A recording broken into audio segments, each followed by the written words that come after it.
C'est par la foi que Moïse renonça à la qualité de fils de la fille de Pharaon, choisissant plutôt d'être affligé avec le peuple de Dieu que de jouir pour un peu de temps des plaisirs du péché, regardant l'opprobre de Christ comme des richesses plus grandes que les trésors de l'Égypte, parce qu'il avait en vue la rémunération. Hébreux 11, 24-26.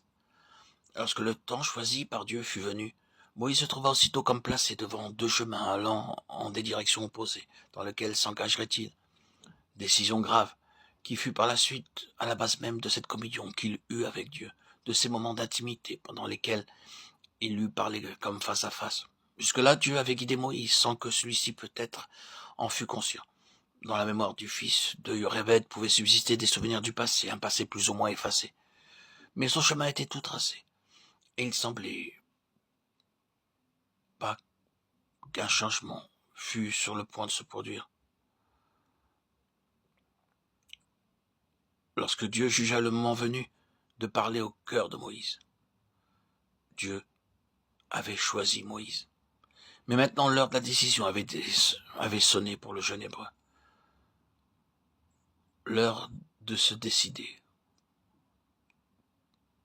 L'heure que Dieu avait choisie était l'heure où Moïse allait accomplir sa mission.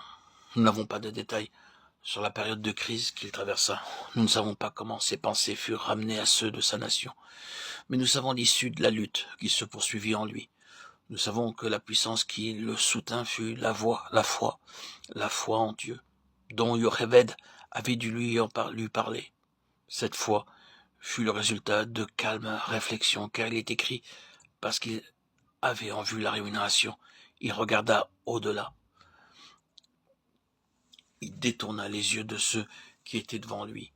Il fut amené à juger de la situation à la lumière de l'éternité, et à décider s'il vivait pour le présent ou pour un résultat et une rémunération éternelle. Autour de lui, Moïse avait tout ce que le cœur de l'homme peut souhaiter, puissant en parole et en œuvre. Il était honoré et disposé du pouvoir. La tradition assure qu'il était le chef suprême de l'armée égyptienne. On a même avancé qu'il n'aurait pu conduire la multitude des Israélites dans le désert comme il le fit s'il n'avait pas eu déjà l'habileté et la décision d'un chef. Quoi qu'il en soit, Moïse avait devant lui un grand avenir, puisque la fille du roi l'avait adopté comme son fils.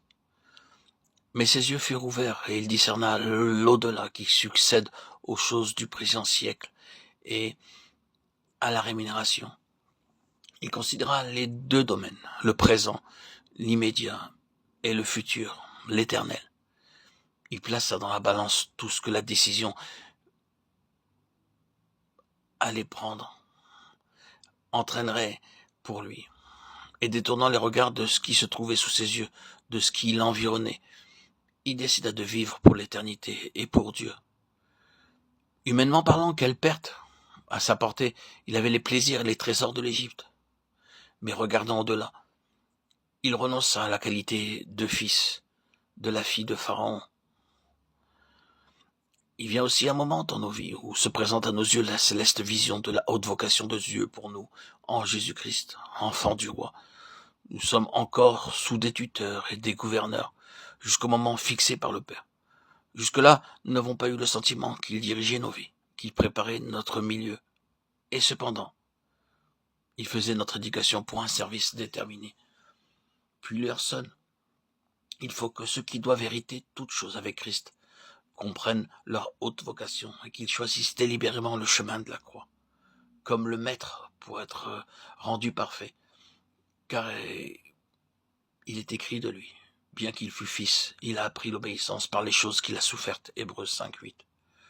Nous sommes héritiers de Dieu et co-héritiers de Christ. Si toutefois nous souffrons avec lui, afin que nous soyons aussi glorifiés avec lui. Romains 8:17.